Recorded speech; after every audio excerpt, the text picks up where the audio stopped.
దేవుని మహిమ కలుగును గాక. హల్లెలూయా, హల్లెలూయా. నాకు అవకాశం ఇచ్చినటువంటి దేవుని సేవకులకు నా హృదయపూర్వక వందనాలు తెలియజేసుకుంటున్నాను. అలాగే సంఘమంతటికి కూడా యేసుక్రీస్తు వారి శ్రేష్టమైన నామమున నా హృదయపూర్వక వందనాలు తెలియజేసుకుంటున్నాను. అందరికీ వందనాలండి. దేవుని కృపను బట్టి మనందరం కూడా ఈ నూతన సంవత్సరంలో మొదటి నెలలోనే కలుసుకోవడానికి దేవుడు ఇచ్చినటువంటి గొప్ప ధన్యతను బట్టి దేవుని ఎంతగానో స్తుతిస్తూ ఉన్నాను. దేవునికి స్తోత్రం కలుగును గాక. హల్లెలూయా. చాలా మంచిది. దేవుని వాక్యంలోనికి వెళ్ళే ముందుగా ఒక చిన్న పల్లవి పాడుకుందాం.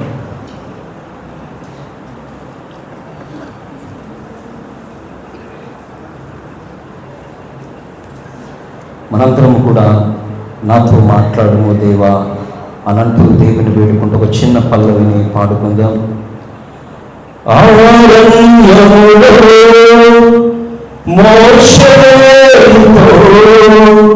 మాట్లాడిన దేవుడా ఆరణ్యములో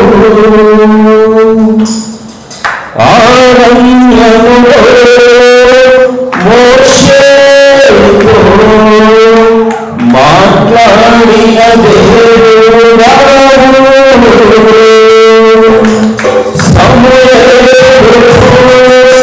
నీ సన్నిధిలో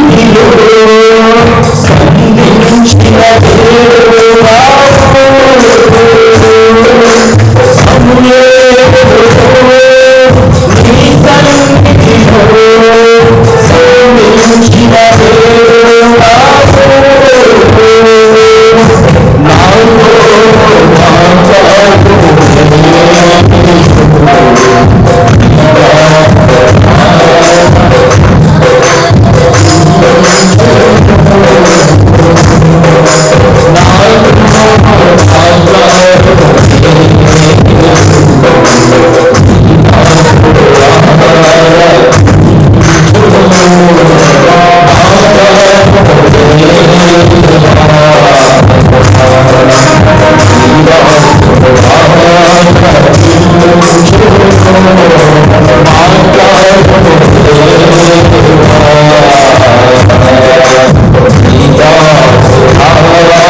నూతన సంవత్సరం మొదటి నెలలో తిరిగి గ్రామంలో మీ గురించి మాట్లాడుకోవడానికై మీరు వాక్కునిచ్చి తీసుకొచ్చిన విధానం బట్టి మీకే స్తోత్రాలు చెల్లిస్తున్నాము తండ్రి.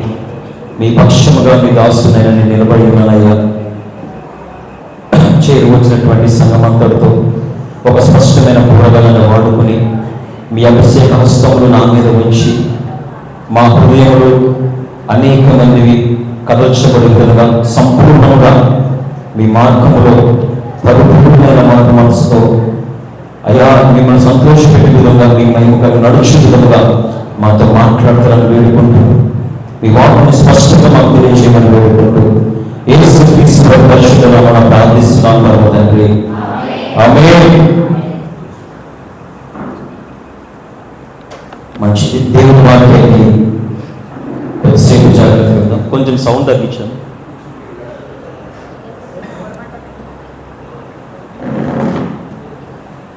స్తోత్రం. హల్లెలూయా, హల్లెలూయా. ఓకే, సరిపోతుంది. ఒకసారి దేవుని వాక్యాన్ని మనము బైబిల్ గ్రంథంలో నుంచి ఒక మాటను మనం చదువుకుని ఆ మాటను మనము ధ్యానించుకుందాం. ఒకసారి మీ బైబిల్ గ్రంథం తీశారు. ఎఫెసీయులకు రాసినటువంటి పత్రిక 5వ అధ్యాయము. ఎఫెసీయులకు రాసినటువంటి పత్రిక 5వ అధ్యాయము మొదటి మాట చదువుతారా? ఒక్కరు చదవండి.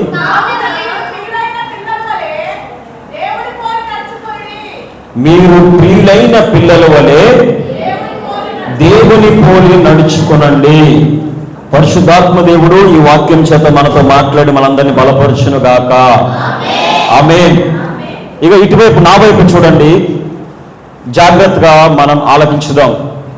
అపోస్తలుడైనటువంటి పౌలు గారు సంఘానికి రాస్తూ సంఘముతో చెప్తున్నటువంటి మాట ఏమిటంటే, మీరు ప్రియులైనటువంటి పిల్లల వలె దేవుణ్ణి పోలి నడుచుకొనండి. అంటే దేవుడైనటువంటి ప్రభు అయిన యేసుక్రీస్తు ప్రభువారు ఈ లోకంలో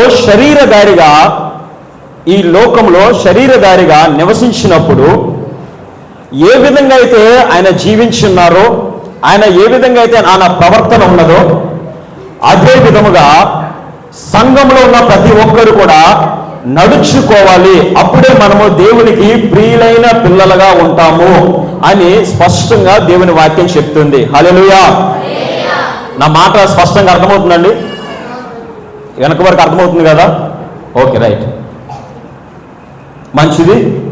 ఒక విజ్ఞప్తి, దయచేసి మీ మొబైల్స్ ఏమన్నా ఉంటే సైలెంట్లో పెట్టుకోండి.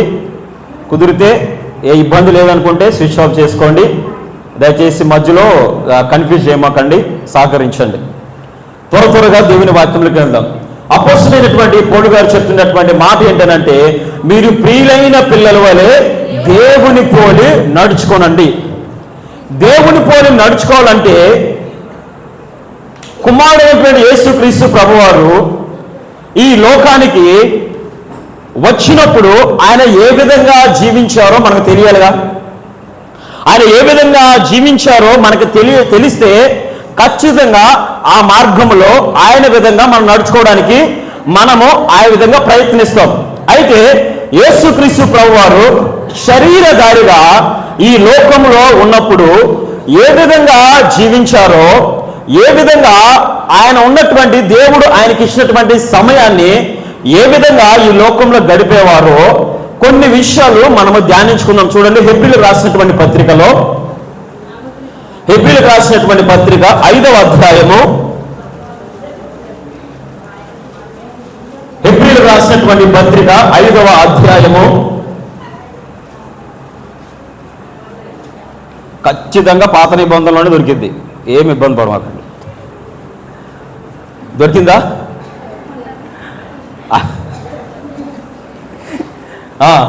హెబ్రీయులకు రాసిన పత్రిక 5వ అధ్యాయము 7వ వచనం. శరీరధారి ఉన్నటువంటి దినములలో మహారోధనముతోనూ కన్నీళ్లతోనూ తన్ను మరణం నుండి రక్షింపగలవానికి ప్రార్థనలను యాచనలను సమర్పించి భయభక్తులు కలిగి ఉన్నందున ఆయన అంగీకరింపబడును. 68వ వచనం కూడా, ఆయన కుమారుడై ఉండి తాను పొందిన శ్రమల వలన విధేయతను నేర్చుకొనెను. దేవునికి స్తోత్రం కలుగునగాక. హల్లెలూయా, హల్లెలూయా. ఏమంటే దయచేసి అందరు ఇక్కడే ఉన్నారా? మంచిది. లేకపోతే ఎక్కడున్నా సరే త్వరగా వచ్చేసేయండి. ఓకే, జాగ్రత్తగా మనం ఆలోచిద్దాం. శరీరధారిగా యేసుక్రీస్తు ప్రభువారు ఈ లోకంలో ఉన్నప్పుడు దేవుని చేత ఆయన అంగీకరించబడ్డానికి ఆయన కన్నీళ్లతోనూ ప్రార్థన చేస్తూ ఉండేవారు అని రాయబడింది. మహారోధనముతోనూ ప్రార్థన చేస్తూ ఉండేవారు అని రాయబడింది. యాచనలు సమర్పించేవారు అని రాయబడింది. భయభక్తులు కలిగి ఉన్నారు అని రాయబడింది. చూడండి, కుమారుడైనటువంటి యేసుక్రీస్తు ప్రభువారు ఈ మాదిరిగా జీవించాల్సినటువంటి అవసరము లేనేలేదు. ఈ మధ్యకాలంలో కొంతమంది మాట్లాడుతున్నారు ఏంటంటే మనము బాప్తిసం తీసుకుంటాం కదా, ఎందుకు బాప్తిసం మనం తీసుకుంటాం? మారు మనసు పొంది పాప క్షమాపణ నిమిత్తము మనం బాప్తిసం తీసుకుంటాం కదా. కొంతమంది అడుగుతున్నారు, మరి మనం అందుకు తీసుకున్నాం కదా, మరి యేసుక్రీస్తు ప్రభువారు పాపం చేయబట్టి ఆయన కూడా బాప్తిసం తీసుకున్నాడు అని చెప్తున్నారు చాలా మంది. మనము కాదు, ఇతరులు చెప్తా ఉన్నారు, ఇతరులు ఆ విధంగా వాదిస్తూ ఉన్నారు. అయితే సంఘమైనటువంటి మనము నేర్చుకోవాల్సిన విషయం ఏంటంటే, ఆయన బాప్తిసము ఎందుకు తీసుకున్నాడని మనం అనుకుంటున్నాం. మనకేం తెలిసింది ఎందుకు తీసుకున్నాడని బాప్తిసం? మాదిరి చూపడానికి. అవునే కదా, ఆయనకు బాప్తిసం అవసరం లేదు, ఆయన పరిశుద్ధుడు. ఆయన ఉన్నటువంటి రోజుల్లోనే, ఆయన ప్రజల్లోనే నాలో పాపం ఉండదని మీలో ఎవరైనా ఆయనని సవాల్ చేసేది ఒక్క మనిషి కూడా ముందుకు రాలా. అంతటి పరిశుద్ధుడు కూడా ఎందుకు బాప్తిసం తీసుకోవాల్సిన అవసరం వచ్చిందంటే మాదిరి చూపించడానికి. అలాగుననే ఆయన పెన్నలకనే లేచి చేతి వేతంత దూరము వెళ్ళి ప్రార్థన చేయడానికి గల కారణం ఏంటంటే ఒక మాదిరి మనము చూపించడానికి. ఈ విధంగా ఉండాలని ఈ కూడికకు, ఈ మీటింగ్స్ కి ఒక పెట్టారు, యవనస్తుల ప్రార్థన కూడికలని పేరు పెట్టారు కదా. అందుకనే నేను ఈ అంశముల మీద మాట్లాడదామని దేవుడి కృపను బట్టి సిద్ధపడి వచ్చాను. జాగ్రత్తగా ఆలోచించండి.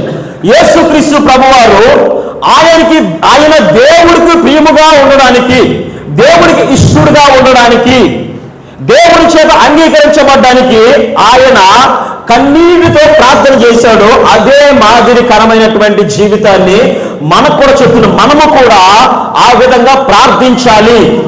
ఆయనే ఆ విధంగా చేసి చూపించాడు కాబట్టి మనము కూడా దేవుడి చేత ప్రియులైన కుమారులారా అని చెప్పి దేవుడు మనల్ని అంగీకరించాలంటే ఆ విధమైనటువంటి ప్రార్థనాత్మను మనము కలిగి ఉందుముగాక. ఆమేన్. ఈ ప్రార్థన అనేటువంటి అంశం మీద కొన్ని నిమిషాలు మనం ఒకసారి ధ్యానం చేద్దాం. ఏమనంటే మనందరూ కూడా ప్రార్థన చేసుకునే వాళ్ళమే కదా కదా. ఎంతమంది ప్రార్థన చేసుకోరు ఇక్కడ ఉన్నవాళ్ళు? ప్రతి ఒక్కరు కూడా ప్రార్థన చేసుకుంటారు కదా. ఉదయం చేసుకుంటాము, సాయంత్రం చేసుకుంటాము. ఈ మాత్రం పక్క 100% షూర్. మధ్యలో మనకి సమయాన్ని బట్టి మధ్యలో కూడా మధ్యాహ్నం కూడా ప్రార్థన చేసుకునే వాళ్ళు ఉన్నారు, మన సమయాన్ని బట్టి. ఆ విధంగా ప్రార్థనలో గడిపేవారే అందరూ అనేక మంది మన మధ్యలో ఉన్నారు. అయితే బైబిల్ గ్రంథంలో నుంచి చూసుకున్నట్లయితే ఒక్కసారి మనము దావీదు గారి గురించి మనం ఆలోచన చేస్తే, దావీదు గారు ఆయన చిన్నప్పటి నుంచి కూడా ఆయన జీవితం మనకు తెలుసు కదా. సండే స్కూల్ లెవెల్ నుంచి దావీదు గారి గురించి మనం వింటా వస్తా ఉన్నాం. సండే స్కూల్ స్థాయి నుంచి ఆయన గురించి మనం వింటా ఉన్నాం కదా. దావీదు గారు చిన్నప్పటి నుంచే దేవునితో సహవాసంలో నడిచినటువంటి వ్యక్తి అయినా, అవునా కదా. దేవుడు దావీదు గారి గురించి ఇచ్చినటువంటి సాక్ష్యం ఏంటి? అపోస్తలుల కార్యంలో ఏమని ఉంటది? ఎట్లాంటి మనిషి అంట దేవుడికి ఆయన? దావీదు, యెష్షయి కుమారుడైనటువంటి దావీదు నా ఇష్టానుసారుడైనటువంటి మనుష్యుడు అని చెప్తాడు ఆయన. ఎంత గొప్ప సాక్ష్యము దేవుడే దావీదు గారికి ఇచ్చాడు. అంటే ఆయన చిన్నప్పటి నుంచి అంత భక్తితో పెరిగాడు, అంత ప్రార్థనాత్మతో పెరిగాడు దావీదు గారు. మళ్ళీ చిన్నప్పటి నుంచి కూడా పాటలు రాస్తూ ఒక గొప్ప ఆరాధకుడిగా తయారయ్యాడు చిన్నప్పటి నుంచి. అంటే దేవుడితో అంత సహవాసం ఉన్నాడు దావీదు గారు. ఆ దావీదు గారు చిన్నప్పటి నుంచి దేవుడితో మాట్లాడటము, ప్రార్థన చేసుకోవడము, దేవుడి మందిరానికి వెళ్ళడం అంటే ఆయనకి ఎంతో ఇష్టం. అసలు ఎవరన్నా వచ్చి, ఆ దావీదు ఏం చేస్తున్నావు ఈరోజు, గొర్రెలు కాయడానికి వెళ్ళలేదా, ఇంటికాడ ఉన్నావా, సరే అలాగా మందిరం దగ్గరికి వెళ్ళొద్దాం రా అని ఎవరైనా పిలిస్తే, అబ్బా ఎంత సంతోషమో నాకు అని అంటాడు ఆయన. యెహోవా మందిరంలోకి వెళ్దామని నాకు అసలు పట్టరాని సంతోషం అంటాడు ఆయన. పట్టరాని సంతోషం కదా. అంటే దేవుడి మందిరంలో అంతగా ప్రేమించేటువంటి దావీదు గారు ఆయన. ఆ దావీదు గారు దేవుడి యొక్క కృపను బట్టి దేవుడి యందు భయభక్తులే ఎదిగాడు.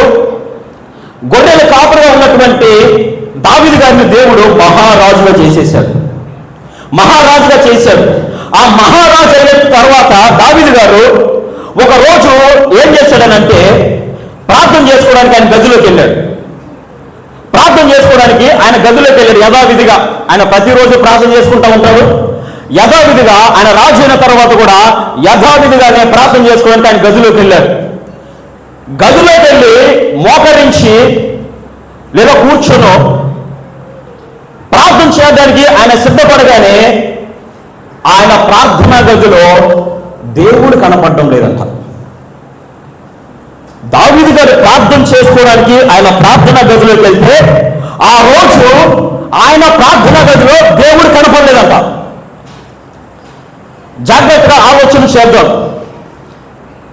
దేవుని వాక్యం చెప్తున్న ప్రకారము మనం ఎక్కడైనా సరే ఆయన నామం ఏకీభవిస్తే పరిశుద్ధాత్మ దేవుడు ఆయన మనతో ఉండాలి కదా.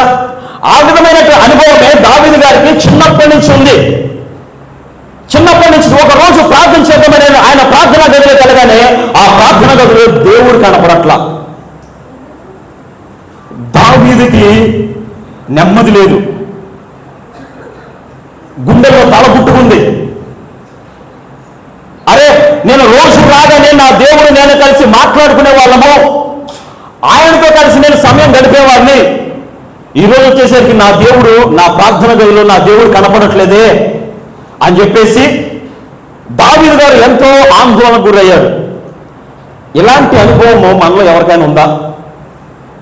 మనం ప్రార్థన చేసుకోవడానికి మన గదిలోనికి వెళ్ళినప్పుడు అక్కడ దేవుడు ఉంటున్నాడా? ఈ విధంగా ఎప్పుడైనా మనం చెక్ చేసుకున్నామా? మనం ప్రార్థన చేసుకోవడానికి మన గదిలోకి వెళ్ళి తలుపు పెట్టుకుంటాం కదా. మనం వెళ్ళి ప్రార్థన చేసుకుంటున్నప్పుడు అసలు మన ప్రార్థన వినడానికి దేవుడు వచ్చాడా లేదా అన్నది ఎప్పుడైనా మనము పరీక్షించుకున్నామా?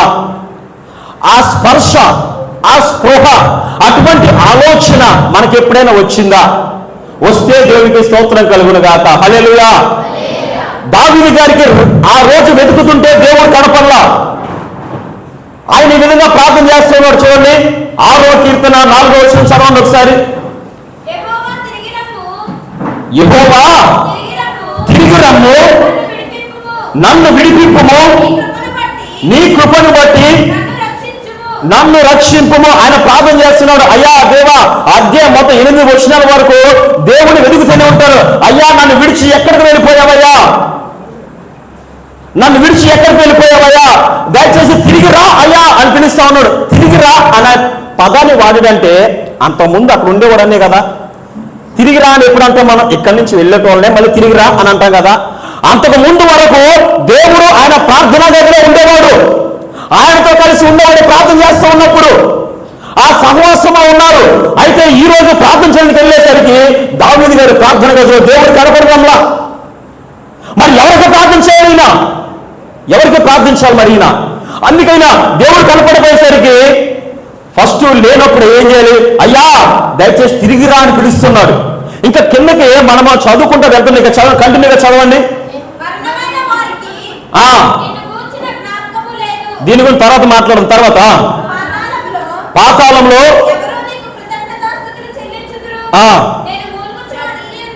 నేను మూలుగుచు అలసి ఉన్నాను, ప్రతి రాత్రి కన్నీరు విడుచుచు కన్నీరు కారుస్తూ ఆయన పరుపు తేలిపోతుందంట. అయినా సరే దేవుడు ఆయన దగ్గరికి రావట్లేదు. ఆయన ప్రార్థన గదులకు దేవుడు రావట్లా. దావీదు గారు ఆయన కన్నీరు కారుస్తూ పరుపు తేలినంతగా ఎప్పుడు ప్రార్థన చేసినా మనందరికి తెలుసు కదా. ఆ సందర్భం అందరూ తెలుసు కదా. దేవుడు ఎందుకు వెళ్ళిపోయాడో దాన్ని బట్టి మనకు తెలుస్తుంది కదా. క్లారిటీ వచ్చిందా? ఇప్పుడు దావీదు గారు ప్రార్థన చేస్తూ ఉన్నాడు. చిన్నప్పటి నుంచి దేవుడితో సహవాసం అంత భక్తిలో పెరిగిన ఆయన ఒక రోజు ఆయన ప్రార్థనా గదిలోకి వెళ్ళేసరికి దేవుడు కనపడట్లా. ఇప్పుడు ఆయన అడుగుతున్నాడు, అయ్యా దయచేసి తిరిగి రాయ్యా, నా కళ్ళు గుంటలైపోయినాయి, నీకోసం వెతుకుతాడు, నా కళ్ళు గుంటలైపోయినాయి అని అంటాడు అదే కీర్తనలో. విచారము చేత నా కన్నులు గుంటలైపోయినాయి. అయ్యా నువ్వు ఎక్కడున్నావు? నన్ను విడిచిపెట్టి వెళ్ళిపోయావయ్యా, నేను ప్రార్థన చేస్తుంటే ఇక్కడ లేవు కదయ్యా, రాయ్యా అంటున్నాడు. విచారము చేత నా కన్నులు గుంటలైపోయినాయి,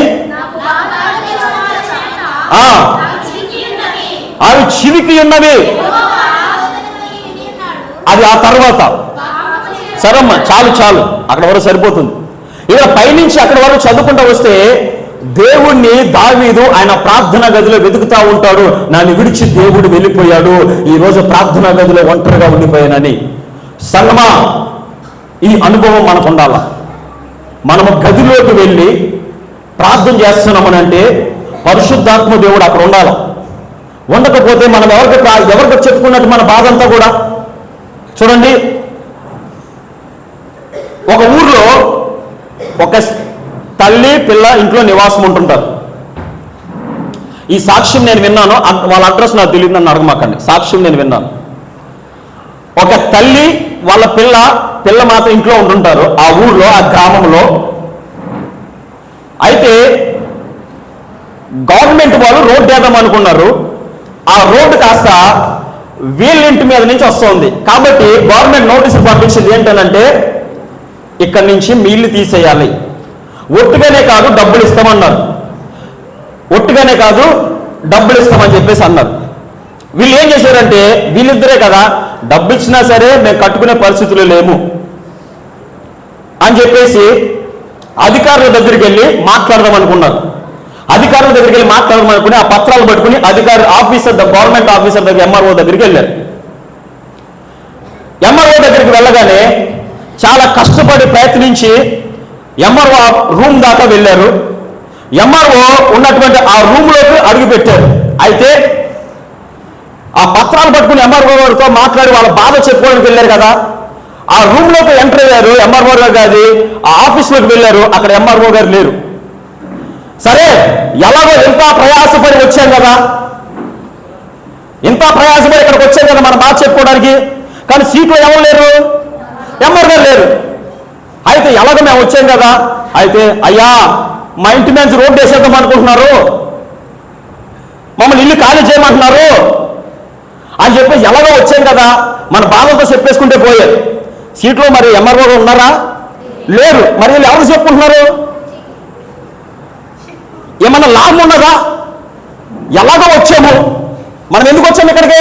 మన బాధ చెప్పుకుంటే వచ్చాము, చెప్పేస్తే పోయే అని చెప్పేసి ఎంఆర్ఓ గారు అవసరం లేదు, అయ్యా మేము ఎక్కడికొచ్చామయ్యా, ఎక్కడికొచ్చాము, మా ఇంటి మీరు సహాయం చేయాలి, ఆ రోడ్డును తప్పేయాలయ్యా, అయ్యా విధవరాలనయ్యా, ఒకే పిల్ల ఉందయ్యా, కనికరం చూపించండి అయ్యా, నువ్వు గొప్ప మనసు ఉన్నవాడు అయ్యా, నువ్వు పేదలకు సహాయం చేస్తావు కదయ్యా, గొప్ప మనసు ఉన్నవాడు కదయ్యా అని చెప్పేసి బయటికి వెళ్ళిపోయారు. ప్రార్థన గదిలో దేవుడు లేకపోవడం కూడా ఇంతే. అర్థమవుతుందా? మన ప్రార్థన గదిలో దేవుడు లేకుండా మనం అసలు దేవుడు ఉన్నాడా లేడా అని మనం పరీక్షించుకోకుండా ఏం చేస్తామనంటే, మనకు ఏదైతే అవసరం ఉందో, ఏదైతే బాధ ఉన్నదో వాళ్ళు వెళ్ళి ఎంఆర్ఓ ఆఫీస్లో చెప్పేసినట్టుగా ఎంఆర్ఓ లేకుండా మనం కూడా దేవా నాకు అది కావాలి, దేవా నాకు ఇది కావాలి, దేవా అది కావాలి, ప్రభావ నాకు సహాయం చేయాలి, నువ్వు గొప్ప దేవుడు కదయ్యా, నువ్వు పేదవారి పట్ల కనికరం చూపే దేవుడు కదయ్యా, ఒంటరి వారిని ఆదరించే దేవుడు కదయ్యా, అయ్యా నాకు సహాయం చేయ అడుగుతున్నాము. కానీ సీట్లో దేవుడు లేడు అక్కడ. అందుకని మన ప్రార్థనలకు ఫలితం దొరకట్లా. ఎస్, ఈ అనుభవం భక్తులకు ఉన్నది. దావీదు గారు నేను చూపించి మాట్లాడుతున్నా, ఈ యొక్క ఎక్స్పీరియన్స్, ఈ అనుభవం గొప్ప ఆరాధకుడు ప్రార్థన పడినటువంటి దావీదు గారికి ఎదురైంది. అంటే మనము నేర్చుకోవాల్సిన విషయం ఏంటి తెలుసా? మనము కూడా ఆ విధంగా పరీక్షించుకోవాలి. మనం వెళ్ళి ప్రార్థన చేస్తున్నాం, okay super perfect very good, మంచిది చాలా. కానీ ప్రార్థన చేస్తున్నప్పుడు అక్కడ దేవుడు ఉంటున్నాడా లేదా అని మనము ఆలోచించుకోవాలి. లేకపోతే మన ప్రార్థన ఎటు వెళ్తుంది అసలు? దావీదు గారు పరీక్షించుకున్న విధంగా మనము పరీక్షించుకోవాలి ఖచ్చితంగా. ఆ తర్వాత ఆ తల్లి పిల్ల ఏం చేశారనంటే, ఆ తల్లి పిల్ల కలిసి ఏం చేశారనంటే చర్చికి వెళ్ళారు. చర్చికి వెళ్ళి పాస్టర్ గారికి వాళ్ళు బాధ చెప్పుకుంటా ఉన్నారు. అయ్యా ఇట్లా మా ఇల్లు తీసేస్తామంటున్నారు, నోటీసులు పంపించారయ్యా, ప్రార్థనలో పెట్టండి అని చెప్పారు. అయితే పాస్టర్ గారు ఆ తల్లి పిల్లతో, చిన్న పిల్ల, సండే స్కూల్ పిల్ల, ఆ తల్లి పిల్లతో పాస్టర్ గారు మాట్లాడుతా ఈ విధంగా అన్నారు. ఏమన్నారంటే, అమ్మా విశ్వాసంతో ప్రార్థన చేస్తే ఈ కొండెళ్ళి సముద్రంలో పడమంటే పడుతుందని దేవుడు చెప్పాడు. ఆయన ఖచ్చితంగా చెప్పాడంటే ఆయన సహాయం చేస్తాడు. కాబట్టి నువ్వు విశ్వాసంతో ప్రార్థన చేయమ్మా, దేవుడు అధికారుల మనసు కూడా మార్చగలడు అని చెప్పేసి ఆయన చెప్పి వారిని బలపరిచి పంపించారు. ఇంటికి వెళ్ళాక తల్లి పిల్ల కలిసి ప్రార్థన చేస్తూ ఉన్నారు. తల్లి ప్రార్థన చేస్తుంది, అయ్యా అధికారుల మనసు మార్చండి ప్రభువా, యేసేపు ప్రార్థన విని అహష్వేరోషు రాజు యొక్క మనసు మార్చిన దేవుడు. అయ్యా, ఈ దీనురాలు ప్రార్థన ఆలకించి ప్రభువా అధికారుల మనసు మార్చని ప్రభువా అని ప్రతిరోజు దేవుడికి మొరపెట్టుకుంటా ఉంది. అయితే ఈ పిల్ల కూడా పక్కన చిన్నపిల్ల మోకరించి ప్రార్థన చేస్తుందంట. కొండెళ్ళి వాటర్లో పడిన గాక, కొండెళ్ళి వాటర్లో పడిన గాక, కొండెళ్ళి వాటర్లో పడిన గాక. ఎందుకు? అయ్యగారు ఏం చెప్పాడు? విశ్వాసంతో ప్రార్థన చేస్తే కొండెళ్ళి సముద్రంలో పడుతుందంటే ఆమంటుంది సముద్రం అంటే నాకు తెలీదు, నాకు వాటరే తెలుసు. ప్రార్థన చేస్తుంది, కొండెళ్ళి వాటర్లో పడిన గాక, కొండెళ్ళి వాటర్లో పడిన గాక అని ప్రార్థన చేస్తుందంట. తల్లి అంటుందంట, ఇదేంటే రోడ్డు పోవాలని ప్రార్థన చేయమంటే కొండెళ్ళి వాటర్లో పడిన గాక. నాకు అదేం తెలియదు మమ్మీ, అయ్యగారు ఏం చెప్పారు? విశ్వాసంతో ప్రార్థన చేస్తే ఇల్లు అక్కడ పడితే అదే ప్రార్థన చేస్తూ ఉన్నది. అలా ప్రార్థన చేస్తూ ఉన్నది. కొన్ని రోజులకి నోటీసు మళ్ళీ వీళ్ళకి వచ్చింది. ఏంటంటే ఆర్డర్ ఏమైందంటే, వీళ్ళింటి పక్కన ఒక అంటే కాలువ ఉన్నది. కాలువకి మధ్యలో ప్లేస్ ఉన్నది వీళ్ళింటికి.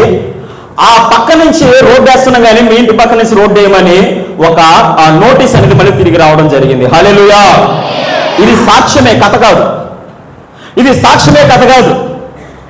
చాలా సంతోషించి పాస్టర్ గారి దగ్గరికి వెళ్ళి చెప్పిందామా, అయ్యగారు దేవుడు నా ప్రార్థన ఆలకించాడయ్యా, ఇదిగో అధికారులు మనసు మార్చాడు, మా ఇంటి అటుపక్క నుంచి ఆ కాలువ పక్క నుంచి దారి వేస్తా ఉన్నారయ్యా అని చెప్పేసి అంటే మన దేవుడు గొప్పవాడమ్మా అని చెప్పి సాక్ష్యం చెప్పి సంతోషపరిచాడు.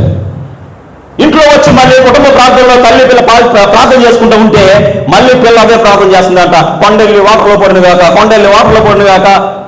అరే పిచ్చిదానా, అయిపోయింది, దేవుడు మనకు సాయం చేసిందంటే లేదు మమ్మీ, మన ఇంటి పక్కన ఉన్న కొండ ఇంకా అలాగే ఉంది. నేను నా ఫ్రెండ్స్ దగ్గర ఆడుకుంటాకి వెళ్దాం అనుకుంటా, అంటే చాలా దూరం వెళ్ళాల్సి వస్తుంది మమ్మీ ఆయన ప్రార్థన చేస్తుందంట, కొండెళ్ళి వాటర్లో పడిన కాక, కొండెళ్ళి వాటర్ పడిన కాక. అయితే ఆ జీవోలో ఏమొచ్చిందంటే, ఈ కొండలో గ్రానైట్ ఉన్నది, బండ ఉన్నది, ఆ బండను కరిగించి మొత్తం తొలిపేసి ఆ బండతోని వంతుని కట్టండి ఆ కాలం మీద నుంచి అని జీవో వచ్చింది. హల్లెలూయా. ఆ బండను తొలగించి దాన్నే వాడి వంతుని కట్టండి అని ఒక జీవో పాస్ అయింది. ఇప్పుడు కొండలు ఎక్కడ పడింది? హల్లెలూయా. విశ్వాసముతో చేసే ప్రార్థనకి జవాబు ఖచ్చితంగా వస్తుంది. ఇవన్నీ ఏదో మిమ్మల్ని మెప్పించి మరి కథలు నేను చెప్పట్లేదు, సాక్ష్యమే మీకు చెప్తా ఉన్నా. ప్రార్థనలో ఉన్నటువంటి శక్తి, ప్రార్థనలో ఉన్నటువంటి బలము, విశ్వాసంతో ప్రార్థన చేస్తే మన దేవుడు చేయలేనిదంటూ ఏదీ లేదు. అయితే మరి ఎందుకని అన్నయ్య కార్యాలు జరగట్లేదు మా జీవితాల్లో? మేము ప్రార్థిస్తూ ఉన్నాం, ఎందుకని మేము ఇంకా అదే స్థితిలో ఉన్నాం? ఎందుకని నా కుటుంబం అంతా ఇంకా రక్షణ పొందలేకపోయిన స్థితిలో ఉంది అని నువ్వు ప్రశ్నిస్తే నేను ఒకటే అడుగుతా ఉన్నా, నువ్వు ప్రార్థిస్తున్నావు, ఓకే, నువ్వు ప్రార్థించే మీ ప్రార్థన గదిలో దేవుడు ఉంటున్నాడు, నువ్వు పరీక్షించుకున్నావా? అప్పుడు దాకా దావీదుతో ఉన్న దేవుడు ఆ రోజు ఎందుకు లేరు? ఒక పాపమే కదా కారణం. పరుపు తేలినంతగా ఎందుకు ఏడ్చాడు ఆయన? ఒక పాపమే కదా కారణం. అది ఏదైనా మన జీవితంలో ఉంటే నువ్వు క్షమాపణ పొందుకునే వరకు, ఆయన దగ్గర క్షమాపణ పొందుకుని దాన్ని అసహించుకునే వరకు మళ్ళీ నువ్వు నేను చేస్తున్న ప్రార్థన గదికి ఆయన రాడు. ఆ విధమైనటువంటి ప్రార్థనా జీవితం మనకు కలిగి ఉంటే కనుక ఖచ్చితంగా మన జీవితాలు మార్చబడితే దేవుడు మారుస్తాడు ఆయన. హల్లెలూయా, హల్లెలూయా. ఇక రెండవది ఆలోచన చేస్తే కన్నీళ్లతో ఆయన ప్రార్థన చేశాడు. ఆ తర్వాత ఇంకేమంటున్నాడంట, తన మరణం నుండి రక్షింపగలవానికి ప్రార్థన చేశాడు. తర్వాత యాచనలను సమర్పించాడు. యాచనలు అనగా యాచించడం అంటారు కదా, యాచించడం, అడుగుకోవడం. యాచించడం అంటే అడుక్కోవడం. హన్న దేవుని సన్నిధిలో యాచించింది. దేవుని సన్నిధిలో హన్న యాచించింది. నాకు అది చదివినప్పుడే అనిపిస్తూ ఉంటుంది, హన్న ప్రతి సంవత్సరం దేవుని మందిరానికి వచ్చేది కదా, అప్పటికే పెళ్ళయి చాలా సంవత్సరాలు అయింది కదా, ఆ సంవత్సరమే ఎందుకు ఆ విధంగా దేవుని బ్రతిమాలుకున్నది అని ఆలోచన వస్తే, అక్కడ దేవుని సేవకులుగా ఉన్నటువంటి ఏలీ కుమారులు మందిరానికి వస్తున్న వారిని చెడగొడుతున్నారు. అక్కడ సరైన సేవకుడు లేడు. అక్కడ దేవుని దగ్గర నుంచి విచారణ చేసి దేవుని దగ్గర సమాధానం పొందుకొని సంఘానికి చెప్పడానికి సరైన సేవకుడు అక్కడ లేడు.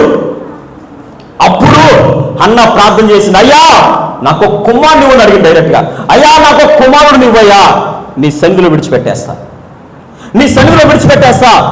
మనము కూడా దేవుణ్ణి ఏదైనా అడుగుతున్నామనంటే, అడుగుతున్నావా నువ్వు ఒక ఉద్యోగం, బాబా నాకు ఉద్యోగం ఇయ్యా, నాకు ఒక ఉద్యోగం ఇయ్యా, అడుగు, తప్పు లేదు, అడుగు, నీ సాక్షిగా బ్రతుకుతానయ్యా, నీ సేవకు సహకరిస్తానయ్యా. ఎవరి బిడ్డలారు అడగండి దేవుణ్ణి, ఉద్యోగం ఇయ్యా, లేకపోతే వ్యాపారం చేస్తున్న వాళ్ళు నా చేతి పనులు దీవించయ్యా, నీ పరిచయకు ఉపయోగపడతాను ప్రభువా, నా చేతి పనులు దీవించయ్యా, నీ పరిచయకు ఉపయోగపడతాను. అయ్యా మా మందిరంలో ఎంతో లోటు కనపడుతుందయ్యా, ఇదిగో నా పిల్లల్ని వాడుకో తండ్రి, నాకు గర్భఫలం ఇచ్చావు కదా, నా పిల్లల్ని వాడుకో తండ్రి అని ప్రార్థన చేయి. గర్భఫలం లేనివాడు, అయ్యా నీ మందిరంలో ఆరాధించే వారు కొద్దుగా ఉన్నారు, మా సంఘంలో సువార్థికులు కొద్దుగా ఉన్నారు, మా సంఘంలో ప్రార్థనా పరులు కొద్దుగా ఉన్నారు, నాకు గర్భఫలం ఇయ్యా, నాకు కుమార్తెలు ఇయ్యా, బలమైన ప్రార్థనా పరులుగా నేను తయారు చేస్తానయ్యా. ఈ విధంగా హన్నా వలె మనం ప్రార్థించినట్లయితే నీ సంకల్పములు విన్నటువంటి దేవుడు ఖచ్చితంగా మనకైనా సహాయం చేస్తాడు. ఆయన హల్లెలూయా, హల్లెలూయా. మూడవదిగా ఏమంటున్నారు చూడండి, భయభక్తులు కలిగి ఉన్నందున అంగీకరించబడెను. హల్లెలూయా. మూడవ మాట ఏంటంటే భయభక్తులు కలిగి ఉన్నందున. యేసుక్రీస్తు ప్రభువారు ఈ లోకంలో శరీరధారిగా నివసించినప్పుడు ఆయన దేవుని యందు భయభక్తులు కలిగి జీవించారు, భయభక్తులు కలిగి జీవించారు. చూడండి ఎంత మాదిరికరమైనటువంటి జీవితాన్ని ఆయన చూపించారు, ఎంత మాదిరికరమైన జీవితాన్ని ఆయన చూపించారో ఒకసారి జాగ్రత్తగా మనం ఆలోచన చేయాలి. మన జీవితాలు ఆయన ఏమంటున్నాడు కదా, మీరు ప్రియులైన పిల్లల వలె దేవుని పోలి మాదిరికరమైన లైఫ్, ఎగ్జాంపుల్ లైఫ్, ఆయనను పోలి నడుచుకోండి. మరి పౌలు గారు ఏమన్నాడు తెలుసా, ఏమన్నాడు, నేను క్రీస్తును పోలి మీరు నన్ను పోలి, ఎగ్జాంపుల్ లైఫ్, మాదిరికరమైన జీవితం. ఈ రోజు దేవుడు మనల్ని అంటా ఉన్నాడు తెలుసా, మీరు కూడా నన్ను పోలి నడుచుకోండి. నాలో ఉన్నటువంటి ఈ మాదిరి అని తెలుసా, నేను దేవుని కుమారుడయుండి కూడా భయభక్తులు కలిగి నిలిపి జీవించాను అంటాడు ఆయన. దేవుని యందు భయభక్తులు కలిగి జీవించాను. ఎవరు చూసినా చూడకపోయినా, ఎవరి బిడ్డలారా మనల్ని ఎవరు గమనిస్తున్నా గమనించకపోయినా, ఎవరు పరీక్షిస్తున్నా పరీక్షించకపోయినా నా దేవుడు చూస్తున్నాడు అనేటువంటి భయముతో మనం ఉండాలి.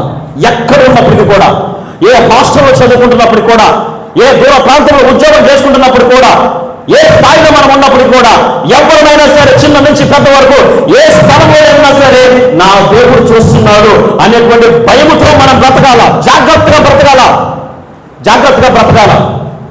యోసేపు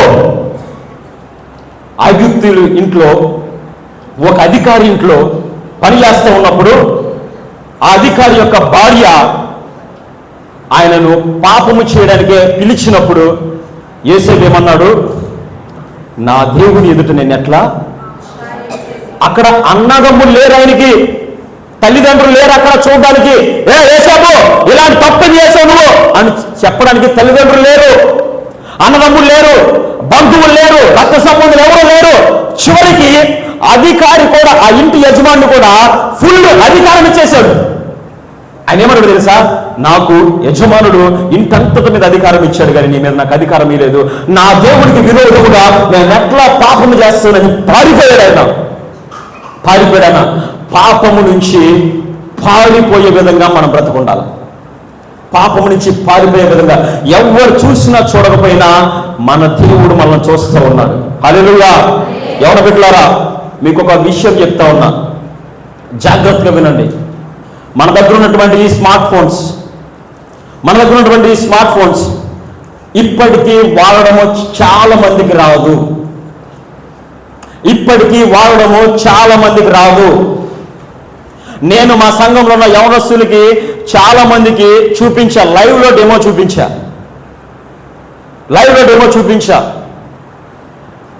నేను చదువుకున్నది కూడా ఆ సైంటిస్టుల దగ్గర నేను ఉద్యోగం చేశాను కాబట్టి ఇంజనీర్గా వాళ్ళు కొన్ని తెలుసుకున్న గొప్ప గొప్ప విషయాలు మేము ఆ డిస్కషన్లో ఉన్నప్పుడు డిస్కషన్ చేసుకున్నప్పుడు నాకు చాలా భయం అనిపించేది. ఇప్పటికీ చెప్తా ఉన్నా, మనకి ఫోన్ వాడడం, స్మార్ట్ ఫోన్ వాడడం రాదు, ఇప్పటికీ రాదు. ఒక యవనస్తురాలు ఒక సాంగ్ డౌన్లోడ్ చేసుకుంది ఫోన్లో. డౌన్లోడ్ చేసుకొని ఆ సాంగ్ వింటా, ఆ సాంగ్ అలా సెల్ఫ్లో పెట్టి స్నానం చేసి వచ్చి బట్టలు మార్చుకుంది. ఆ సాంగ్ వింటా ఉంది, స్నానం చేసి వచ్చి బట్టలు మార్చుకుంది. 2 రోజుల తర్వాత ఫోన్ వచ్చింది, నీకు ఒక వీడియో పంపిస్తున్నాను చూడు, నాకు ఇంత ఇవ్వకపోతే దాన్ని సోషల్ నెట్వర్క్లో పెట్టేస్తా, సోషల్ మీడియాలో పెట్టేస్తా. ఇది ఎట్లా జరిగింది? ఆ తర్వాత ఆమె స్టేషన్లో కంప్లైంట్ ఇస్తే ఎంక్వైరీ చేసి తెలిసిందంటే, ఈమె ఏదైతే ఒక పాట వినడానికి డౌన్లోడ్ చేసిందో ఆ పాట ఎమ్మటి వాడు ఏం చేసి ఒక బగ్ పంపించాడు. అది ఆమె ఫోన్లో ఇన్స్టాల్ అయిపోయి ఆమె కెమెరాను ఆన్ చేసింది. ఆమె కెమెరాను ఆన్ చేసి బెడ్రూమ్లో ప్రతిరోజు రికార్డ్ చేసింది. అబద్ధం కాదు, సైబర్ క్రైమ్ స్టోరీస్ యూట్యూబ్లో ఉన్నాయి, పోలీసులే చెప్తా ఉన్నారు, మీరు చూడండి కావాలంటే. నేను ఎందుకు చెప్తున్నా, ఇప్పటికీ స్మార్ట్ ఫోన్ వాడటం మనకి రాదు. ఇప్పుడు ఇంకా AI వచ్చేసింది కదా, ఆర్టిఫిషియల్ ఇంటెలిజెన్స్ వచ్చేసింది కదా. చాలా మంది తెలియదు మీరు వేటికి పర్మిషన్ చేస్తున్నారో. కావాలంటే ఇంటికి వెళ్ళాక AI యాప్ని ఓపెన్ చేసి మీరు అడగండి, ఈరోజు నేనేం బట్టలు వేసుకున్నాను చెప్పాను, అడుగు. నీవు వేసుకున్న బట్టలు కూడా చెప్తుంది. అది ఎట్లా చూడకుండా ఎట్లా చెప్తుంది? అందుకే చెప్తున్నా, ఫోన్ వాడడం మనకు రాదు, జాగ్రత్తగా ఉన్నాడు. మీ బెడ్రూమ్స్లో ఫోన్ తీసుకెళ్ళమాకండి. చాలా మందికి పాటలు వింటూ స్నానం చేయడం అదొక పిచ్చి, తీసుకెళ్ళమాకండి. బాత్రూమ్స్లో కూడా ఫోన్లు మాట్లాడే వాళ్ళు నేను చాలా విన్నాను. అబ్బాయిల్లో బాత్రూమ్స్లో కూడా ఫోన్లు మాట్లాడుతూ ఉంటారు. దయచేసి తీసుకెళ్ళమాకండి. మనకు తెలియదు మన ఫోన్ మాట్లాడడం. ఇప్పుడు AI ఎంతగా అడ్వాన్స్డ్ అయిపోయిందో మనకు అర్థం కావట్లా.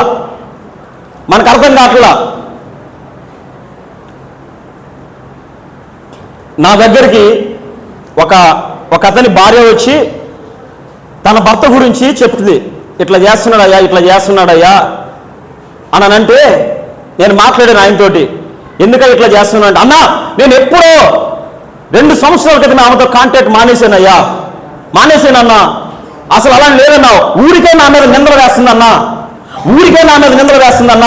అని చెప్పి అన్నాడు. అబద్ధం చెప్పలేను, నిజం చెప్తా ఉన్నా. అవునా, ఆమె నీ మీద నిందలు వేస్తుందా?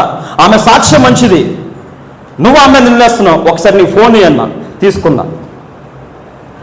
7 సంవత్సరాల నుంచి ఆయన డేటా తీసి ఆయన ముందు పెట్టాను.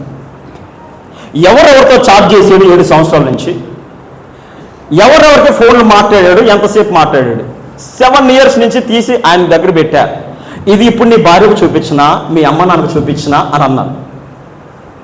వద్దన్నా, నేను చెప్తున్నా. ఇప్పుడు కొంచెం తెలిసిన వాళ్ళు తీయొచ్చా తీయలేమా? చెప్పండి, తీయలేమా? ఇదే నా గొప్పతనం ఏం కాదు. ఎవరైనా వాళ్ళ ఫోన్ పట్టుకుంటే తీయొచ్చు కదా. చెప్తా ఉన్నా, ఎవరు చూడట్లేదు అనుకుంటున్నారేమో. నువ్వు వాట్సాప్లో ఏదైతే నువ్వు మెసేజ్ చేస్తున్నావో ఇదంతా కూడా చూడండి.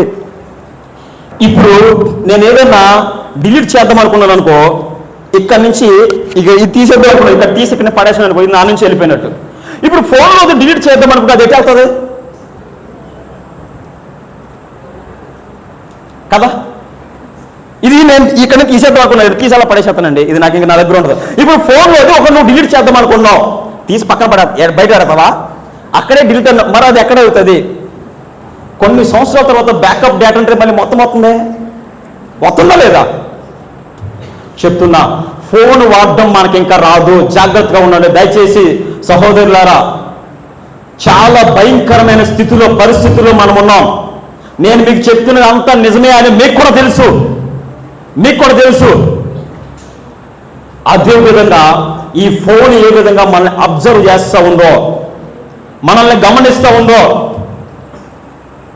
ఇప్పుడు ఈరోజు ఫేస్బుక్ వాడే వాళ్ళకి కానీ, ఇన్స్టాగ్రామ్ వాడే వాళ్ళకి కానీ, గూగుల్ ఫొటోస్ ఉన్న వాళ్ళకి కానీ తెలుస్తుంది ఏంటంటే, పోయిన సంవత్సరము ఈ రోజున నువ్వు ఈ టైంకి పలానా దగ్గర ఉన్న ఒక మెసేజ్ వస్తుంది కదా, వస్తుందా రాదా? వస్తుందా రాదా? దానికి ఎవరు చెప్పాడండి?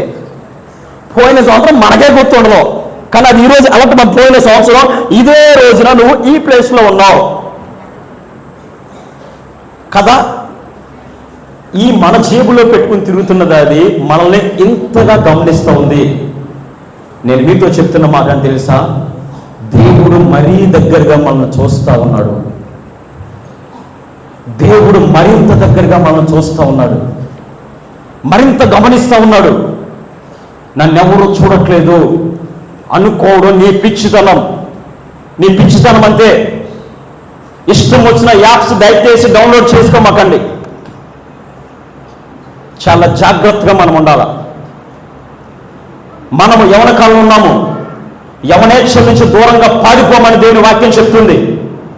యవనేచ్ఛ నుంచి ఎప్పుడైతే దూరంగా పారిపోతున్నామో ఆ యవనేచ్ఛలో ఉన్నటువంటిది ఒక ఏచ్ఛ ఫేస్బుక్, ఆ యవనేచ్ఛలో ఉన్న ఒక ఏచ్ఛ ఇన్స్టాగ్రామ్. మనకు అవసరం లేదు అది, నిన్నేమి ఎడ్యుకేట్ చేయట్లేదు, అది నీకు జ్ఞానం నేర్పేయట్లేదు, అది నిన్ను దాని స్వామిలో తీసుకొని నిన్ను చెడగొడుతుంది, నీ డేటా అంతా లాక్కుంటుంది. ఒక రోజున చచ్చిపోయేదాకా సూసైడ్ చేసుకునేదాకా తీసుకెళ్తుంది అది, సూసైడ్ చేసుకునేదాకా తీసుకెళ్తుంది అది. మా సంఘంలో మొన్నే జరిగింది, పోయిన వారంలో జరిగింది. మా సంఘ పెద్ద వాళ్ళ అమ్మాయికి date of birth caste certificate apply చేద్దామని, ఆమె ఇంజనీరింగ్ చదువుతుంది ఇప్పుడు, క్యాస్ట్ సర్టిఫికేట్ అప్లై చేద్దామని మీ సేవకి వెళ్ళాడు. ఆమె ఆధార్ కార్డు పట్టుకుని డీటెయిల్స్ పట్టుకుని క్యాస్ట్ సర్టిఫికేట్ అప్లై చేయడానికి మీ సేవకి వెళ్ళాడు.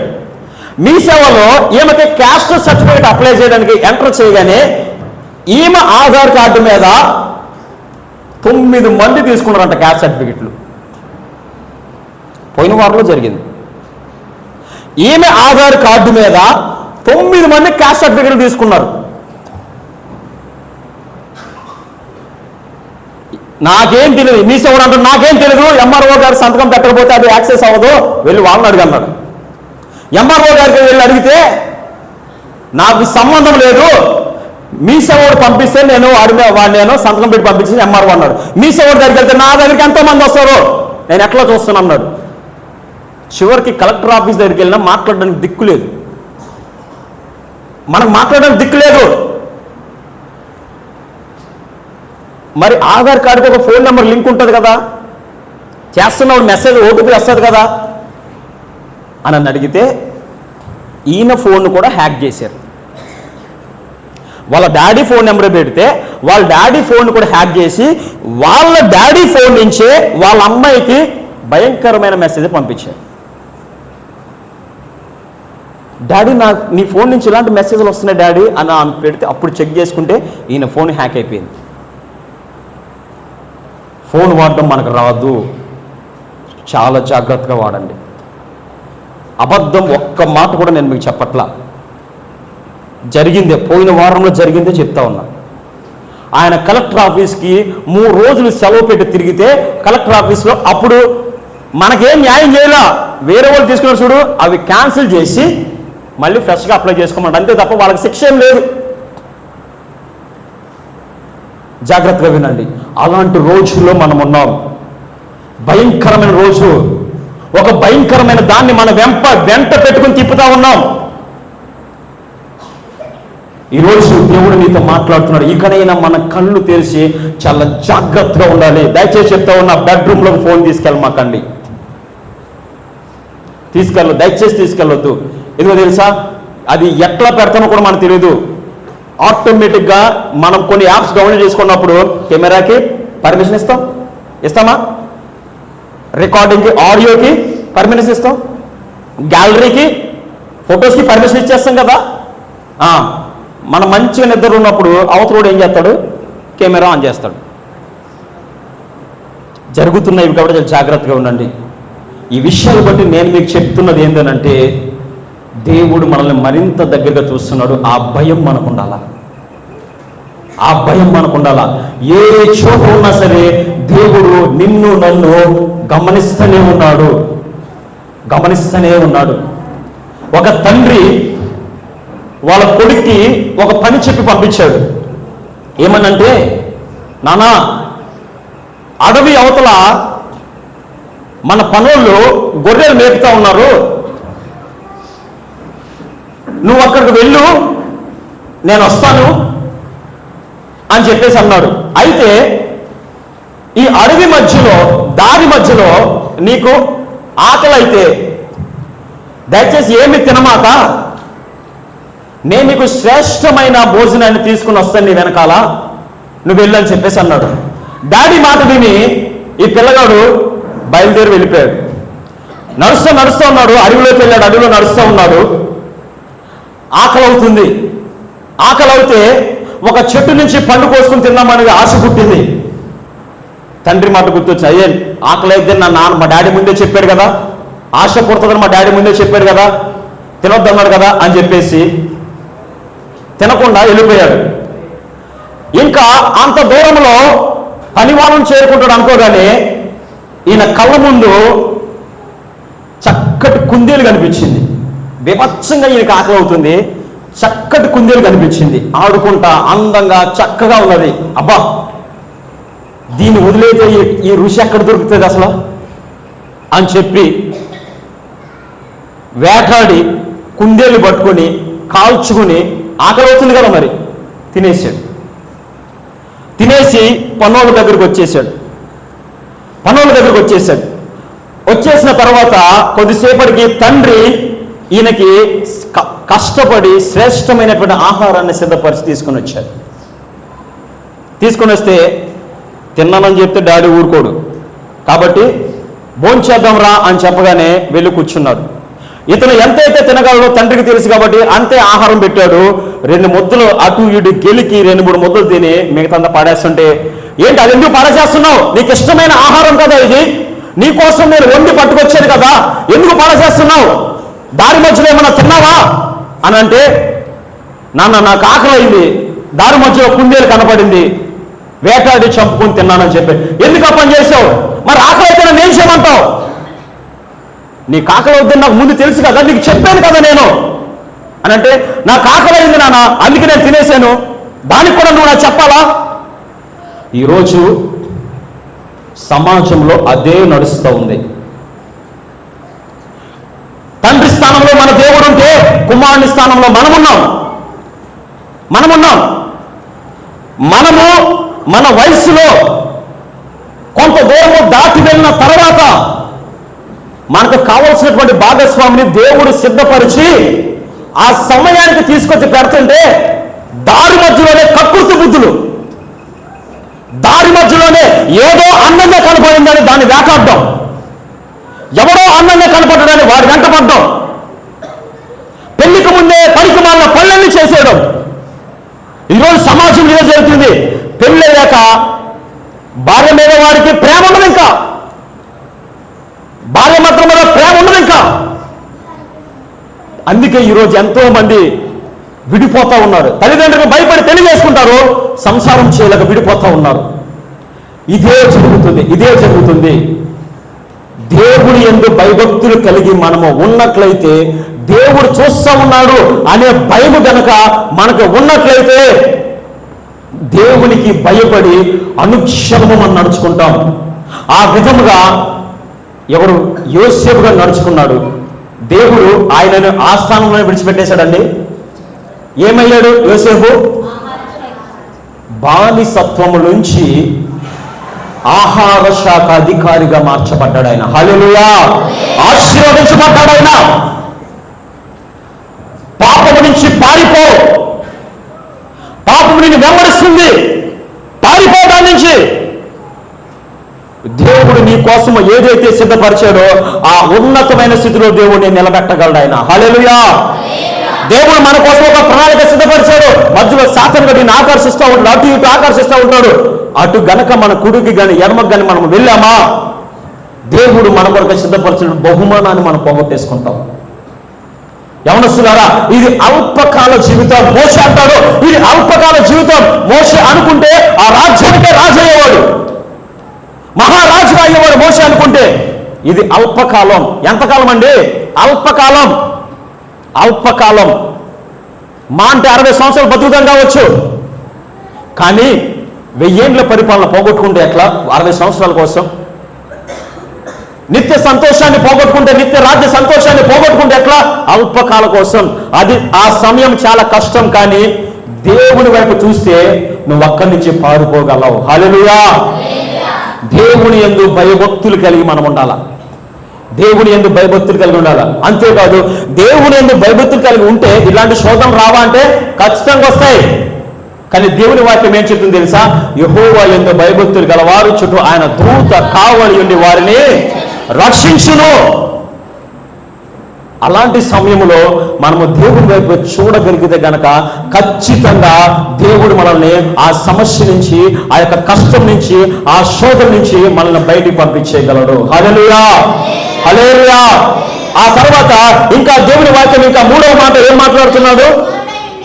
ఆయన కుమారుడైండి తాను పొందిన శ్రమల వలన విధేయతను నేర్చుకొనెను. హల్లెలూయా. కుమారుడైనటువంటి క్రీస్తు ప్రభువారు ఆయన పొందిన శ్రమల చేత మరింత విధేయత నేర్చుకున్నాడంట. మనమేమో శ్రమ వస్తుంటే అవిశ్వాసానికి గురయ్యే పరిస్థితిలో ఉన్నాం. శ్రమ వస్తుంటే అవిశ్వాసానికి, అల్ప విశ్వాసానికి, ఇంకా దేవుడు మనకి సహాయం చేయడు. వెళ్దాం, వాళ్ళ దగ్గరికి వెళ్దాం, వీళ్ళ దగ్గరికి వెళ్దాం, అక్కడికి వెళ్దాం, ఎక్కడికి వెళ్దాం, బయట కూడా మనం ప్రయత్నం చేద్దాం. శ్రమ వస్తే అల్ప విశ్వాసానికి గురవుతూ ఉన్నాం మనం. కానీ దేవుని వాక్యం ఏం చెప్తుంది తెలుసా? దేవుని మాదిరిగా మనం జీవించి, ఆయన పోలిగా జీవించాలంటే శ్రమ వచ్చినప్పుడు మరింత విధేయతను మనం నేర్చుకోమని దేవుని వాక్యం చెప్తుంది. శోధించబడిన మీదట సువర్ణముగా మార్చు. అగ్ని పరీక్షకు లోనైన తర్వాత సువర్ణము శుద్ధీకరించబడునని దేవుని వాక్యం చెప్తుంది. చూడండి, బంగారాన్ని కరిగించి ఒక వస్తువుగా తయారు చేస్తాడు కదా. బంగారాన్ని కరిగించాలంటే ఏం కావాలి? అగ్ని కావాలి కదా. ఆ అగ్నితో ఆ బంగారాన్ని ఎంతసేపు కాలుస్తాడు? ఎంతసేపు కాలుస్తాడు? కరిగే వరకు కాలుస్తాడు. అవునా కదా? ఓకే, ఒక 5 నిమిషాలు టైం పెట్టుకుని, సరే 5 నిమిషాలు ఎంత కరిగితే అంతే, దాంతో చేసుకుంటాను అంటాడా? లేదు. 5 కానీ 10 కానీ గంట కానీ అది ఎంతసేపటికి కరిగితే అంతసేపు కాలుస్తూనే ఉంటాడు. ఎందుకో తెలుసా? ఒక అందమైనటువంటి వస్తువుని ఆ బంగారంతో చేయాలనుకుంటే అది కరగాల్సిందే. కరగాలంటే అగ్ని తాకాల్సిందే. ఈరోజు దేవుని వాక్యం, నువ్వు ఇంతగా ప్రార్థన చేస్తూ ఉన్నా, ఇంతగా భక్తిలో ఉన్నా, ఇంతగా సమస్య ఇంతగా నువ్వు ఆరాధిస్తున్నా సరే, ఇంకా నిన్ను సమస్యలు, శోధనలు ఇంకా ఎందుకు వెంటాడుతున్నా అనంటే దేవుడు నిన్ను కాలుస్తున్నాడు. కుటుంబం వేసి సువర్ణముగా మార్చాలని ఆయన కాలుస్తాడు. అన్నా ఇంకెంతకాలం అన్నా, ఇంకెంతకాలం అని నీకు ఉన్నదేమో, కరిగే వరకు కాలుస్తాడు ఆయన. హల్లెలూయా. కరిగే వరకు కాలుస్తాడు. నువ్వు కరగాలంటే ఆయనతో సమయం కేటాయించాలా. ఆయనతో సమయం కేటాయించాలంటే వెళ్ళి నీ ప్రార్థన గదిలో కూర్చోవాలా. వెళ్ళి నీ ప్రార్థన గదిలో కూర్చుంటేనే నువ్వు ఆయనతో సమయం గడపగలవు. మనము చాలా మందిలో ఏమైపోయిందంటే ప్రార్థనకి ఒక టార్గెట్ పెట్టుకుంటా ఉన్నారు. టార్గెట్ ప్రార్థన. మనం ఏం చేయాలి? కుటుంబం కోసం ప్రార్థన చేయాలి, లేకపోతే సేవకుడి సంఘం కోసం ప్రార్థన చేయాలి, అంతే. తల్లిదండ్రుల కోసం, అన్నదమ్ముల కోసం, అక్క చెల్లెల కోసం, ఇంకా 2-3 బంధువులు కూడా ఆ లిస్టులో కలుపుకుంటాం, వాళ్ళ కోసం ప్రార్థన చేశాక, పాస్టర్ గారు చేశాక, సంఘం కోసం ప్రార్థన చేశాక అయిపోయింది. ఇక మన ప్రార్థన అయిపోయింది. వేసినాం, నడుచున్నాం తండ్రి, ఆమేన్. ఆ మధ్యలో నీకేమన్నా అవసరం ఉంటే దాన్ని ఒకటి యాడ్ చేస్తాం. ఇది టార్గెట్ ప్లేస్. పొద్దున్న ప్రార్థన ఇదే, సాయంత్రం కూడా ప్రార్థన ఇదే. ప్రార్థన అంటే దేవుడితో మాట్లాడడం, ఆయనతో టైం గడపడం కదా. నీకేం కావాలో తెలుసు అన్నాడు కదా. ఆయన అడగొద్దని చెప్పలా, అడగండి, విసుక అడగమని అడగండి. దావీదు ఎంతసేపు అడిగాడు? 8వ వచనంలో ఆయన తిరిగి వచ్చి నా మొర వింటున్నాడు అని అంటాడు ఆయన. హల్లెలూయా. తిరిగి వచ్చి నా మొర వింటున్నాడు అని అంటాడు. చదవండి ఆ మాట. యెహోవా నా రోదన విని ఉన్నాడు. హల్లెలూయా, హల్లెలూయా. చూడండి, ఆ యొక్క వచనానికి పై వరకు ఏదైనా అడిగాడా దావీదు? దేవుణ్ణి రమ్మని పిలిస్తే ఆయన బాధ చెప్పుకున్నాడు, దేవుని ఆశతో ఆయన బాధ చెప్పుకున్నాడు, కానీ ఏమీ కూడా అడగలా. ఇప్పుడు దావీదు బాధ చూసి దేవుడు వచ్చి విన్నాడంట ఆయన. హల్లెలూయా. ఆయన వచ్చి వినేదాకా 10 నిమిషాలైనా 20 నిమిషాలైనా 30 నిమిషాలైనా గంట అయినా సరే ప్రార్థనా గదిలో వెయిట్ చేయి. గంట అయినా సరే ప్రార్థనా గదిలో వెయిట్ చేయి. ఎదురు చూడు, ఎదురు చూడు. నువ్వు వెళ్ళింది ఒక ఆఫీసర్తో మాట్లాడడానికి వెళ్తే వచ్చేదాకా చూడవా? సీట్లో లేరుగా అని చెప్పేసి వచ్చేస్తావా? వచ్చే వరకు చూస్తామా చూడమా? ఎందుకు? ఆయన వస్తే నీ అవసరం తీర్చబడుతుంది. మరి దేవుని దగ్గరికి వెళ్ళినప్పుడు ఆయన నీ మీద నువ్వు చేసిన తప్పుని బట్టి కోప్పడి వెళ్ళిపోతే వచ్చే వరకు చూడవా? దావీదు కొన్ని దినములు ఎదురు చూసాడన్నది అక్కడ.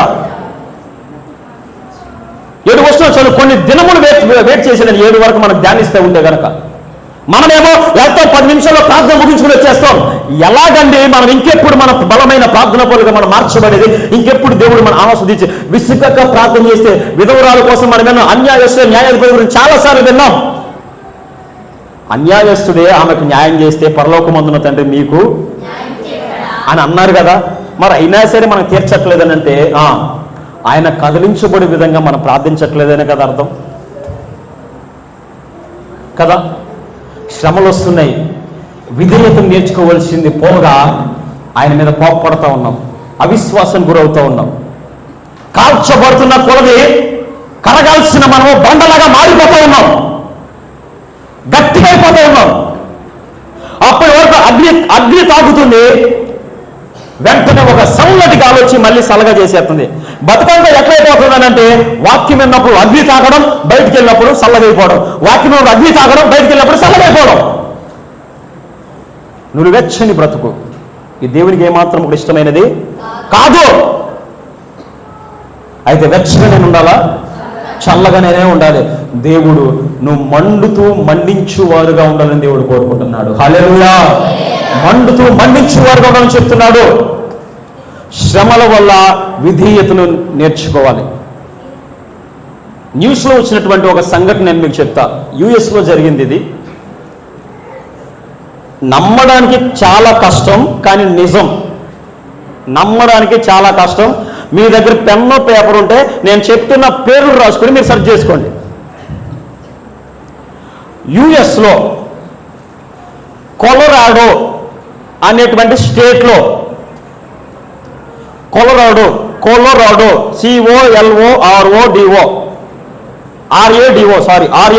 అనేటువంటి స్టేట్లో, ఆ రాష్ట్రంలో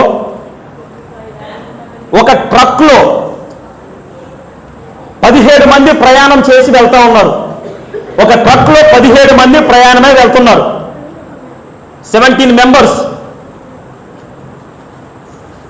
అది తెల్లవారుజాము భయంకరమైన మంచు పట్టేసింది. -డిగ్రీస్లో టెంపరేచర్ ఉంది. -డిగ్రీస్లో అంటే డాక్టర్స్ చెప్తా ఉన్నారు ఎలాంటి పరిస్థితి అంటే, మనం ఇదే విధంగా బట్టలు వేసుకుని, స్వెటర్స్ ఏమి లేకుండా ఇలాగే బట్టలు వేసుకుని వెళ్ళి ఆ మంచులో అలాగా ఒక 5 నిమిషాలు నుంచుంటే మన లోపల లంగ్స్ ఉన్నాయి కదా, అవి గడ్డ కట్టుకుపోతాయంట. ఊపిరితిత్తులు గడ్డ కట్టుకుపోతాయంట ఆ మంచుకి, ఆ చలికి. అంత టెంపరేచర్లో ట్రక్కులో ప్రయాణం చేస్తా 17 మంది వెళ్తా ఉన్నారు. అందులో ఒక చిన్న కుమారుడు ఉన్నాడు. ఈ ట్రక్ డ్రైవర్ కొడుకు కూడా ఉన్నాడు అందులో. ఆ చిన్న కుమారుడు, ఆ ట్రక్ డ్రైవర్ కొడుకు. తెల్లవారుజామున 4:15 ఆ ట్రక్కు అదుపు తప్పి పెద్ద లోయలో పడిపోయింది. 4:15 ట్రక్కు అదుపు తప్పి పెద్ద లోయలో పడిపోయింది. చుట్టూ మంచే, లోయంతా మంచే, రోడ్డు మీద మంచే, ఎక్కడ చూసినా మంచే, మొత్తం ఎక్కడ చూసినా తెల్ల కనపడుతుంది. ఆ న్యూస్ ఇప్పుడు కూడా ఉన్నది, తెల్ల కనపడుతుంది. మెయిన్ స్ట్రీమ్ న్యూస్ ఛానల్ వాళ్ళు కవర్ చేసిన వార్త ఇది. మొత్తం తెల్లగా కనపడుతోంది. అది పడిపోయినటువంటి 35 నిమిషాలకే రెస్క్యూ టీం వచ్చారు. ఆ తెల్లవారుజామునే 35 నిమిషాలు రెస్క్యూ టీం వచ్చి ఆ 17 మందిలో 16 మందిని రక్షించారు. అయితే ఆ చిన్న పిల్లవాడు ట్రక్ డ్రైవర్ కొడుకు కనపడట్లా.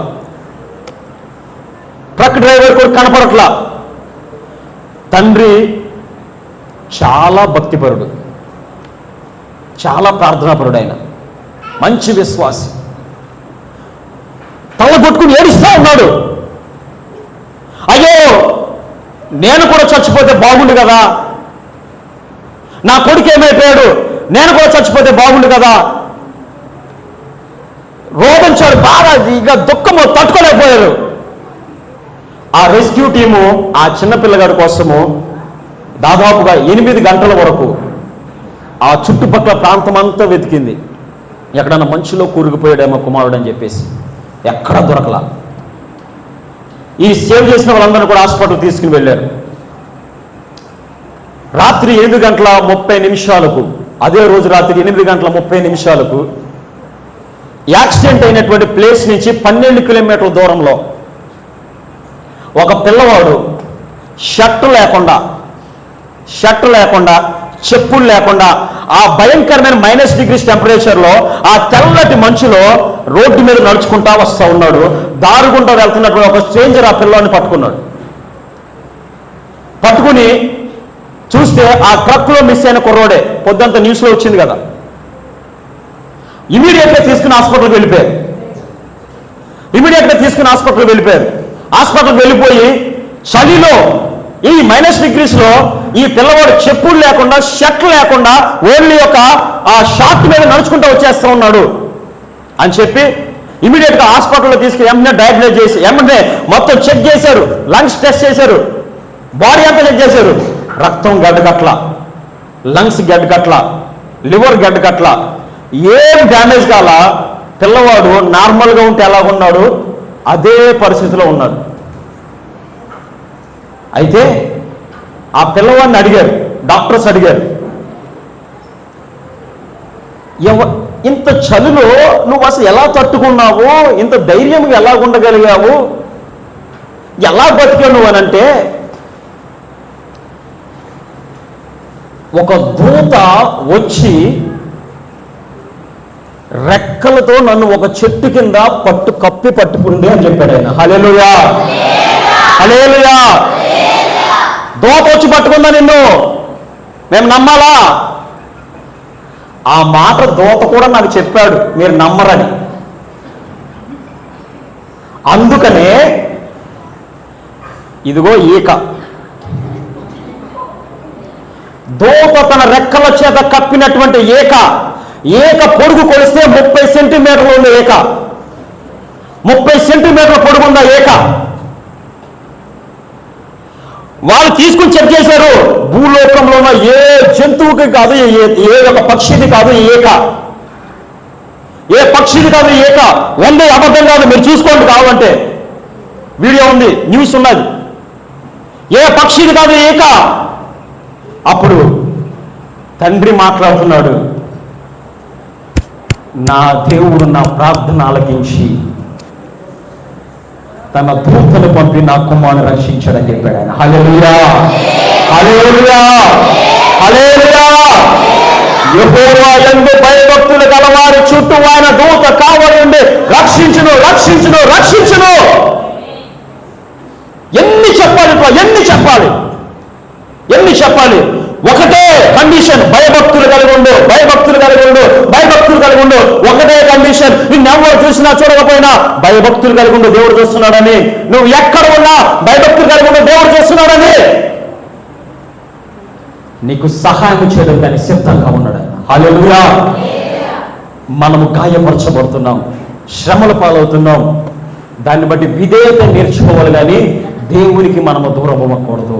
ఇది దేవునికి ఉన్నటువంటి లక్షణం. మళ్ళీ చెప్పండి, మన ప్రార్థనా గదిలో మన గదిలోకి ప్రార్థన చేసుకోవడానికి వెళ్తే మనం ఏం పరీక్షించుకోవాలి? దేవుడు ఉన్నాడా లేదా అని మనం పరీక్షించుకోవాలి. దేవుడు ఎందుకు భయభక్తులు కలిగి ఉండడం అంటే, మనం ఎక్కడ ఉన్నా సరే దేవుడు చూస్తున్నాడు అనేటువంటి భయము మనకు ఉండాలా. మూడవదిగా, మనకు తగులుతున్న దెబ్బల చేత, అవమానాల చేత, నిందల చేత దేవుడికి మనం మరింత దగ్గర అవ్వాలే కానీ దేవుడికి మనం దూరం అయిపోయకూడదు. హల్లెలూయా, హల్లెలూయా. మన దేవుడు మన కొరకు విలువైనటువంటి ఆయన ప్రాణాన్ని పెట్టినంతగా మనల్ని ప్రేమించాడు ఆయన. అంతగా మనల్ని ప్రేమించాడు ఆయన. తన స్నేహితుల కంటే, తన స్నేహితుని కొరకు తన ప్రాణం పెట్టు వాని కంటే గొప్పవాడు ఇంకెవరున్నారు అంటాడు. మనల్ని ఆయన స్నేహితులుగా భావించాడు. ఈ రోజుల్లో చూస్తే క్రైస్తవులకి సమాజంలో గుర్తింపు లేదు, విలువ లేదు, విలువ లేదు. చాలా దారుణంగా దూషిస్తూ ఉన్నారు, మాట్లాడేవాళ్ళు కూడా లేదు. అయినా సరే మనం భయపడాల్సిన అవసరం లేదు. మన దేవుడు మనకు విలువిచ్చాడు. హల్లెలూయా. మన దేవుడు మనకు విలువిచ్చాడు. మన దేవుడు మన పక్షంగా ఉన్నాడు. ఆయన మన పక్షముగా యుద్ధం చేసేటువంటి దేవుడుగా ఉన్నాడు ఆయన. హల్లెలూయా, హల్లెలూయా. ఈరోజు ఈ యవనస్తుల ప్రార్థన కూడికలో మనం ఏ విధంగా ప్రార్థించాలో నేర్చుకున్నాం కదా. ఒక ప్రశ్న నన్ను మిమ్మల్ని అడగనివ్వండి. మరి మనం ప్రార్థన చేసుకుంటున్నాం కదా, ఇక నుంచి దేవునితో కలిసి ప్రార్థన చేద్దామా? దేవునితో కలిసి ప్రార్థన చేద్దామా?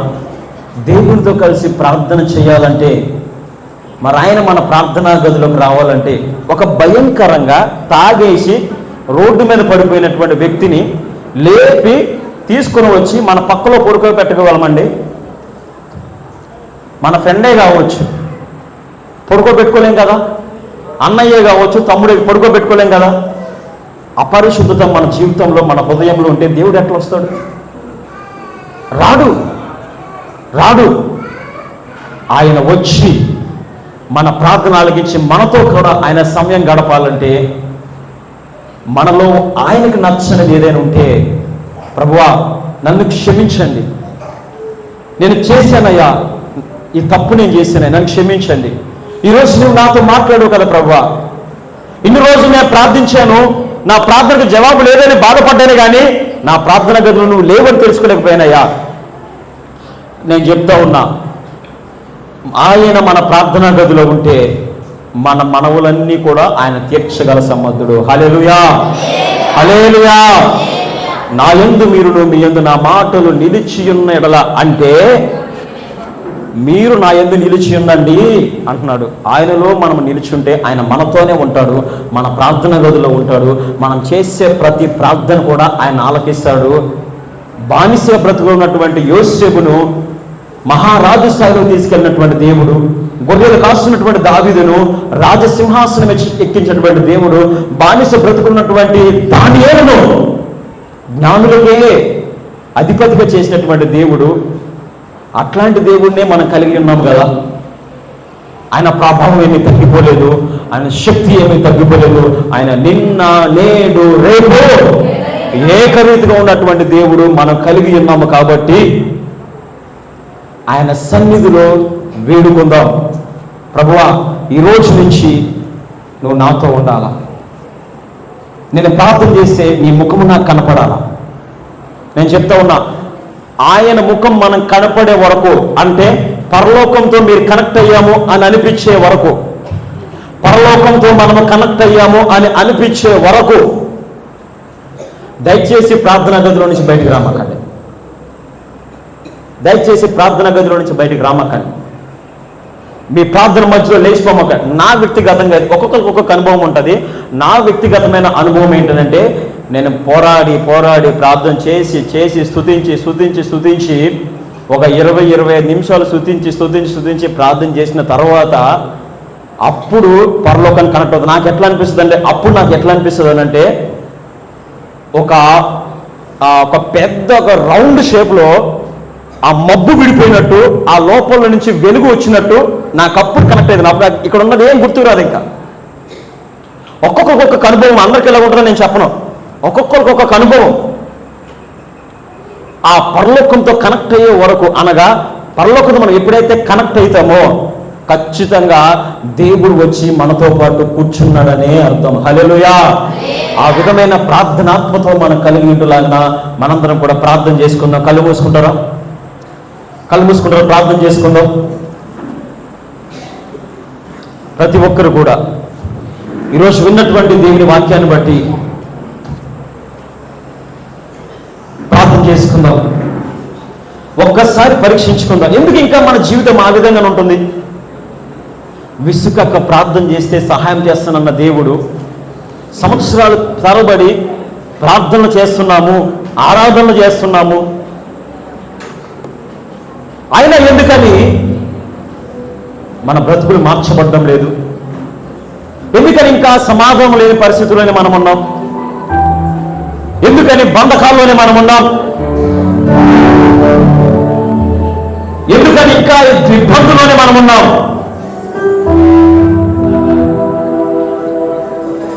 మన దేవుడు చూస్తూ ఉన్నాడు. ఆయన మీతో పాటు మీ ప్రార్థన గదిలోకి రావాలని ఆశపడుతున్నాడు. ఆయన నీ ప్రార్థన గదిలోకి రావాలని ఆశపడుతున్నాడు. అయితే అడ్డుగా ఏదో ఉంది. ప్రకటన గ్రంథంలో ఆయన అంటాడు కదా, సంఘంతో మాట్లాడుతూ అన్ని విషయాల్లో నువ్వు బాగున్నావు కానీ ఒక్క విషయంలో నీ మీద నేరం మోపబడుచున్నది అని అంటాడు కదా. ఆ ఒక్క విషయం ఏమైనా ఉంటే నీ తీసేసి, ప్రభువా, ఒకవేళ నీ నోటి మాటల ద్వారా ఇతరులను దూషించడం వల్ల దేవుడికి దూరమైపోతున్నావా? అసూయ, కుళ్ళు, కుట్రలు, అహంకార స్వభావం నీలో ఏమన్నా? ఈరోజు ప్రార్థించే, ప్రభువా, నాలో శరీరాశ, నేత్రాశ, జీవకుటము అనే పాపాలను ప్రభా ఇదిగో నీ సన్నిధిలో బలిపీఠం మీద పెట్టేస్తున్నానంటే నీ యజ్ఞించడానికి కాల్చబడుతుందాక మీ యజ్ఞించక కాల్చని ప్రభా, దాన్ని దహించలేని ప్రభా, అది నా వద్దు తండ్రి, మీ నుంచి ఏది వద్దునైనా నీలో ఉన్న శరీరాశను, నేత్రాశను, జీవకుటంబాన్ని ఆయన సన్నిధిలో ఉండగానే బలిపీఠం మీద పెట్టాయి.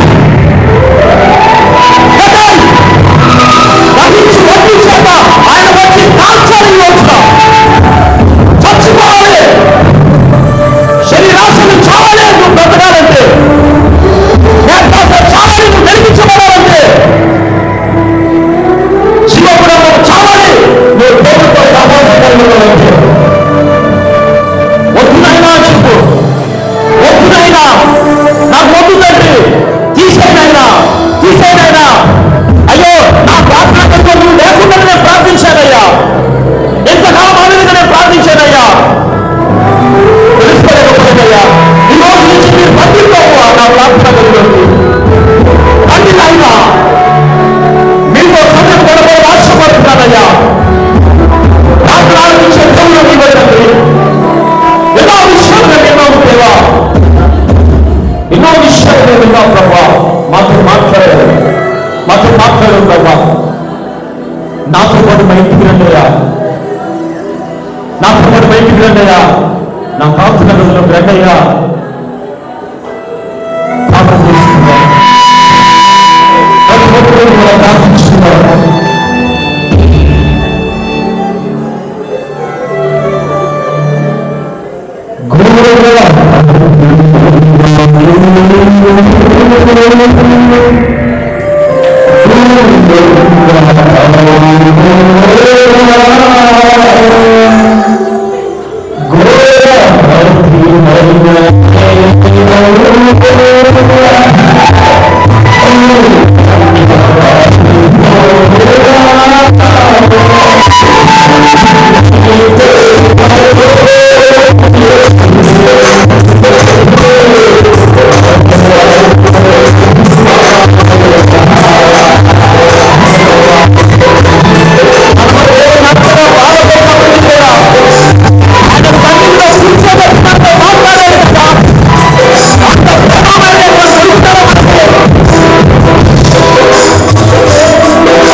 విషయంలో మొదటి నెలలో ఈ సంవత్సరాల వరకు వచ్చే దాని వరకు స్థిరపడిపోయే విధంగా ఒక నిబంధన దేవుడితో మనం చేసుకుంటామా? అయ్యా నీవు నాకు తోడుతావయ్యా, నీవు నాకు తోడుతావయ్యా, నువ్వు లేకుండా ఎదుగుతావయ్యా, నువ్వు నాకు తోడుతావని చెప్తామా?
ఖచ్చితంగా మన ప్రార్థన మన దేవుడు విన్నాడు, మనతో ఉంటాడు ఆయన.